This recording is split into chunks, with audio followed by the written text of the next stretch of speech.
la fe del cristiano y la fe de los demonios.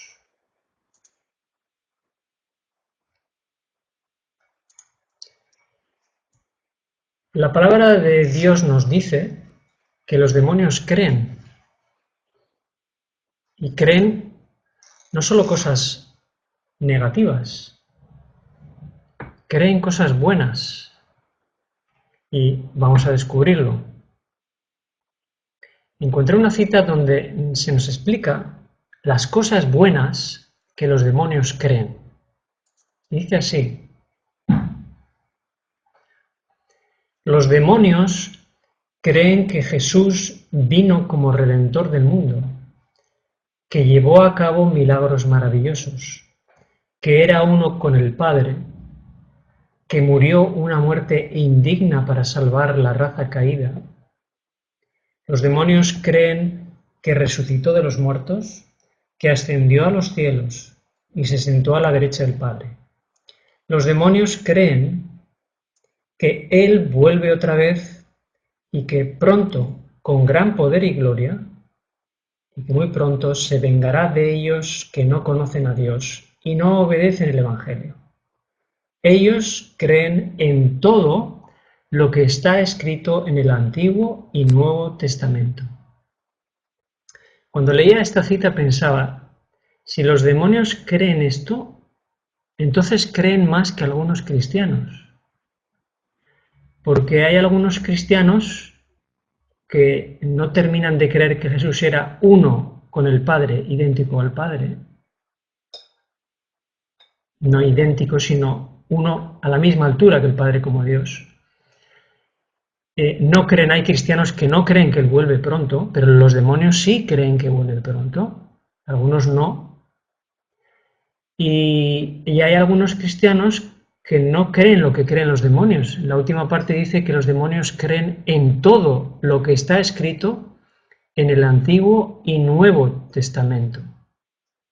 Hay cristianos que no creen en todo absolutamente lo que dice la Biblia, con lo cual, por eso decía yo que los demonios creen más que algunos cristianos.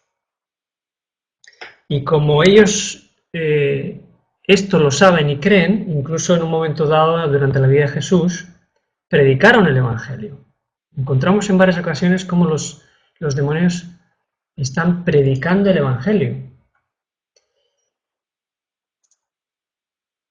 3 ocasiones. En la primera, y son palabras de demonios, la primera en Lucas 4:34, donde dice, yo te conozco quién eres, el Santo de Dios.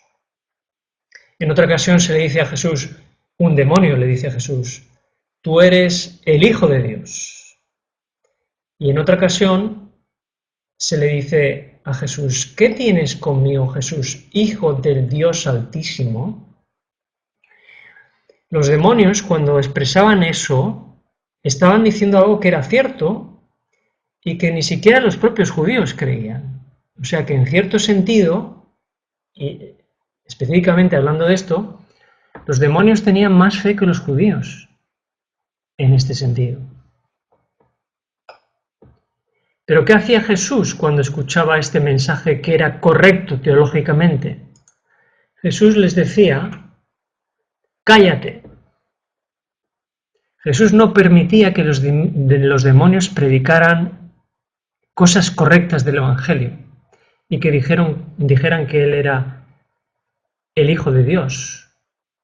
En otra ocasión va a decir Jesús también, bueno, lo narra Marcos y dice, y los espíritus inmundos al verle se postraban delante de Él y daban voces diciendo, tú eres el Hijo de Dios. Mas Él los reprendía mucho. ¿Qué era lo que les faltaba a los demonios? ¿Qué era lo que les faltaba? Pues una de las cosas más importantes, y es lo que yo creo que es, o lo que he titulado, la promesa bíblica en la que pocos cristianos creen. Yo no sé si sabías cuántas promesas hay en la Biblia. Pero hubo un pastor que se dedicó a contar una por una el número de promesas bíblicas y encontró 3.573 promesas. Y podríamos empezar a nombrar muchas promesas, como yo estoy con vosotros todos los días hasta el fin del mundo. Estaba prometiendo algo Jesús. Jesús prometió que volvería, Jesús prometió que iba a preparar un lugar para nosotros, Jesús prometió la llegada de un consolador. Entonces, toda la Biblia está llena de promesas. ¿El problema cuál es? El problema es que los cristianos no terminamos de creernos todas las promesas. Ese es el mayor problema de los cristianos, es que no creen o no creemos completamente en la Biblia que leemos y en las promesas que hay en la Biblia. Tendemos a creer parcialmente. Es cierto que creemos, pero cuando aparece algo en la palabra de Dios que no está de acuerdo con nuestra forma de pensar o con nuestras creencias, entonces no terminamos de creer, porque choca con nuestra educación. Pero la palabra de Dios nos dice que en realidad la verdadera fe es la certeza de lo que se espera, es la convicción de lo que no se ve. Y la convicción de lo que no se ve es creer en todas las promesas de Dios, aunque no las veamos cumplidas. Eso es fe en realidad. Y esa fe plena, completa, es la que agrada a Dios, y sin esa fe es imposible agradar a Dios, dice Hebreos 11:6. Así que, ¿cuál es la promesa bíblica que antes mencionaba yo en la que pocos cristianos creen? Bueno, vamos a ver cuál es la que yo creo, una de las promesas bíblicas que menos se cree, o que menos los cristianos creen en general. Está en el libro de Romanos. Esta es la promesa que dice: el pecado no tendrá dominio sobre vosotros. El pecado no tendrá dominio sobre nosotros. Y no estamos hablando aquí de la carne santificada, ¿vale? No estamos hablando de la carne santificada, que es otra cosa. La carne santificada, el movimiento de carne santificada, creía que uno deja de pecar y nunca más peca. Pero no es eso lo que dice la Biblia en realidad. La promesa de Dios es que Él es el que domina en nosotros para que no pequemos. Y no al revés, no es el pecado el que nos domina a nosotros. Esa es la promesa. Pero a nosotros nos hace falta creérnosla realmente, porque cada día hay más personas que dicen que no se puede vencer el pecado. Vamos a leer una cita. Cristo vino para hacernos participantes de la naturaleza divina. Mientras estemos unidos con Él por la fe, el pecado no tendrá dominio sobre nosotros. Está repitiendo ahí el texto que acabamos de leer de Romanos 6:14. Mientras estemos unidos con Él. No es un poder propio, no es nada que nosotros podamos hacer por nosotros mismos, pero como el poder de Dios es mayor que el poder del pecado, Él puede hacerlo. ¿A quién se le dio esta misma promesa de Romanos 6:14 en el Antiguo Testamento? Puede que nos haya pasado desapercibida, pero esta promesa aparece, como estamos diciendo, en el Antiguo Testamento, y a veces no nos hemos dado cuenta, o yo al menos no me he dado cuenta, pero es muy interesante cuando encontramos a Caín y Abel. Sabemos todo lo de los dos presentes sacrificios que ofrece uno y otro, y cómo Caín se enfadó, y Dios conocía los pensamientos de Caín, sabía lo que había en su mente, pero quería evitar su pecado, porque no quería que se perdiera, y entonces Dios le dice a Caín algo que es lo siguiente: el pecado está a la puerta y tú lo dominarás. Fijaros que es exactamente la misma idea reflejada en Romanos. El pecado puede que esté a la puerta, el pecado puede que se te acerque, que esté alrededor, puede que el enemigo te tiente, pero la promesa de Caín es la misma promesa de Romanos. Dios le dijo, tú lo puedes dominar, obviamente con su ayuda. Y Caín, desgraciadamente, cedió a la tentación, podía haber vencido esa tentación porque Dios se lo prometió, cedió, y Caín es un tipo de aquellos que se perderán por no haber creído en las palabras de Dios, en las mismas palabras que le dijo a Caín Dios y que luego repitió también el apóstol Pablo en la carta a los romanos. Entonces, ¿por qué, si aparentemente está tan claro en la palabra de Dios que Él puede vencer el pecado en nosotros, por qué es que cada vez hay más gente que cree que no se puede vencer el pecado? Bueno, pues uno de los responsables, pocos conocen, que él fue uno de los que teológicamente introdujo esta forma de pensar, fue San Agustín. San Agustín fue el primer teólogo que dijo que no se puede vencer el pecado con el poder de Jesús.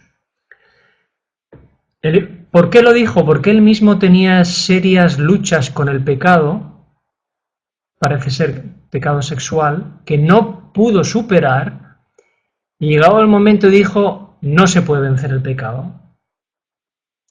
Y de ahí todos los que vinieron detrás de él tomaron esa idea de él, y hasta el día de hoy hay muchos teólogos que dicen, igual que San Agustín, que no se puede vencer el pecado.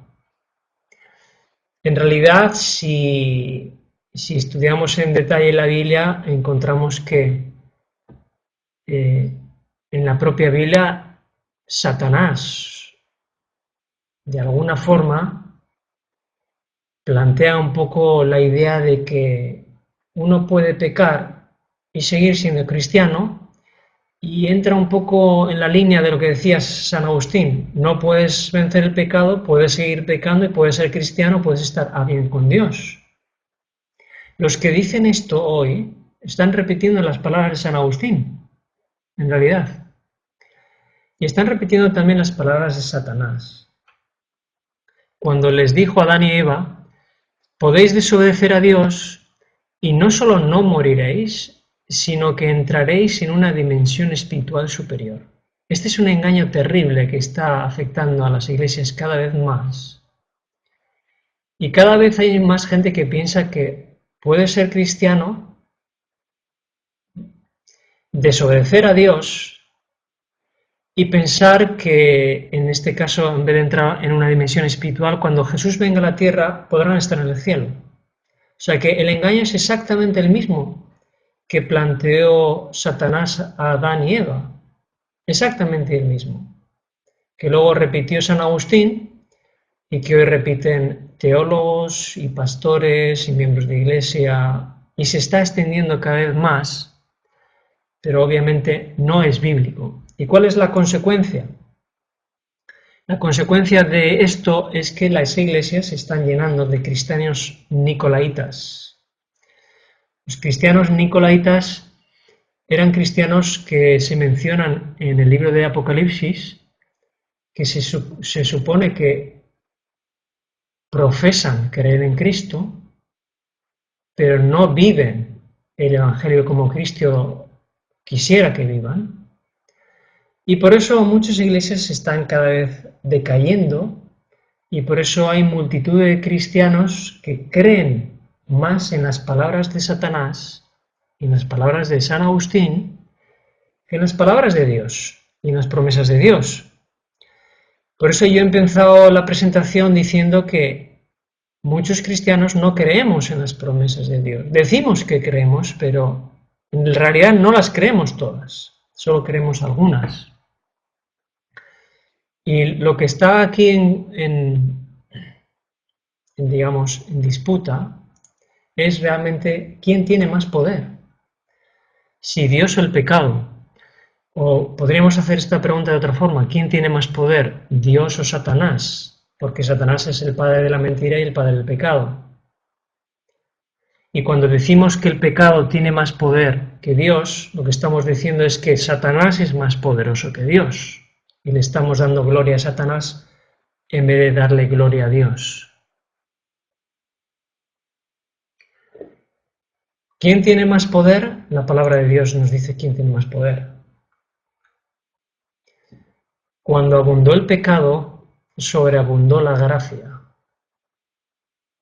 A pesar de que abundó el pecado en este planeta donde vivimos, el poder de Dios y la gracia de Dios sobreabundó, se colocó por encima del poder del pecado. Por eso Dios y su gracia tienen más poder que el pecado.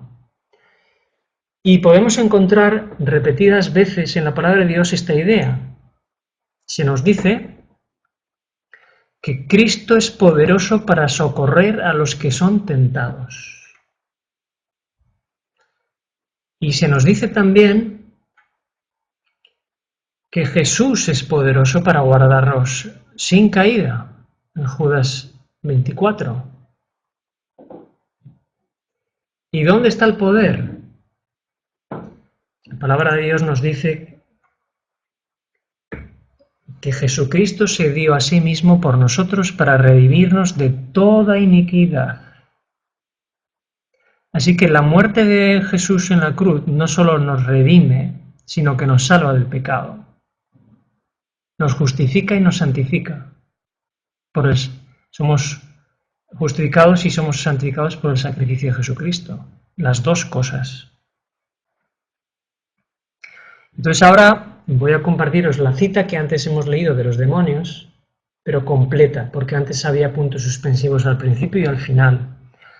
Y ahora vais a entender mejor la cita completa. He subrayado la parte que antes no mencionaba. Vamos a leerla otra vez. Dice así. La fe genuina obra por amor y purifica el alma. Hay una fe que tiene poder para purificar la vida de pecado. Los demonios creen que Jesús vino como Redentor del mundo, que llevó a cabo milagros maravillosos, que era uno con el Padre, que murió una muerte indigna para salvar la raza caída. Los demonios creen que resucitó de los muertos, que ascendió a los cielos y se sentó a la derecha del Padre. Creen que Él vuelve otra vez y que pronto, con gran poder y gloria, y que pronto se vengará de ellos que no conocen a Dios y no obedecen al Evangelio. Ellos creen en todo lo que está escrito en el Antiguo y Nuevo Testamento, y ahora viene la otra parte que no estaba antes, pero ¿podrá esta fe salvar a los demonios de las tinieblas? Ellos no tienen la fe que obra por el amor y que purifica el alma.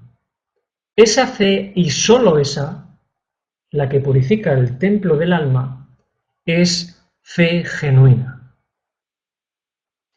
Así que toda la fe que tienen los demonios y que a veces podemos tener los cristianos, si no está complementada con una obra de purificación del alma y una obra de la purificación del pecado, es una fe demoníaca. Es la misma fe que los demonios, que creen, saben que es cierta la palabra de Dios, conocen a Jesucristo, que es el Hijo de Dios, pero no han sido purificados como nosotros debemos serlo.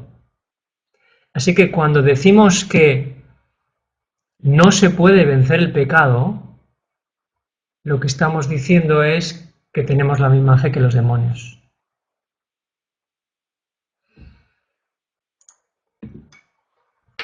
¿Y qué es lo que va a ocurrir en el tiempo del fin? Pues leemos lo que va a ocurrir con toda la humanidad. Una parte de la humanidad va a reflejar el carácter de Dios y otra el carácter de Satanás. Dice la cita de la izquierda: Dios ha predestinado a cada uno a ser conforme a la imagen de su Hijo, en cada uno el longánimo amor de Cristo, su santidad, mansedumbre, misericordia y verdad han de manifestarse al mundo. Eso es lo que ocurrirá con aquellos que creen que Dios tiene más poder que el pecado. Y con aquellos que creen que el pecado tiene más poder que el poder de Dios, ocurrirá lo que dice la cita de la derecha. Desde el principio fue el plan estudiado de Satanás inducir a los hombres a olvidarse de Dios. Entonces borraría la imagen divina del hombre y grabaría su propia semejanza sobre el alma. Por eso creo que es muy importante que tengamos muy clara la diferencia entre creer una y otra cosa, porque creer en el poder de Dios lleva a una obra que Dios hace en el hombre, y no creerlo lleva a una obra que Satanás hace en el hombre. Y en nosotros está decidir qué obra queremos que se pueda realizar en nuestras vidas. En el libro Palabras de Vida, Gran Maestro, se nos dice: los últimos rayos de luz de misericordia, el último mensaje de clemencia que ha de darse al mundo, es una revelación de su carácter de amor. Los hijos de Dios han de manifestar su gloria. En su vida y carácter han de revelar lo que la gracia de Dios ha hecho por ellos. Y esta cita termina diciendo lo que la gracia de Dios ha hecho por ellos. La gracia es un término que también se puede traducir como el poder. El poder de Dios puede hacer eso, que podamos manifestar su gloria cuando Cristo venga a la tierra, si creemos en la promesa que se le hizo a Caín, pero que no creyó.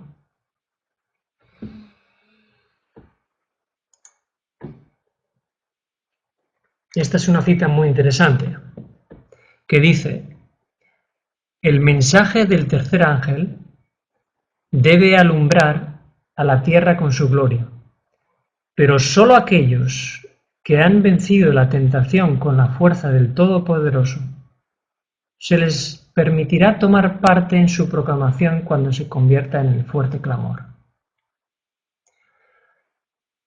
Sólo a aquellos que han vencido la tentación, sólo aquellos que han creído en la promesa de que el poder de Dios es mayor que el poder del pecado.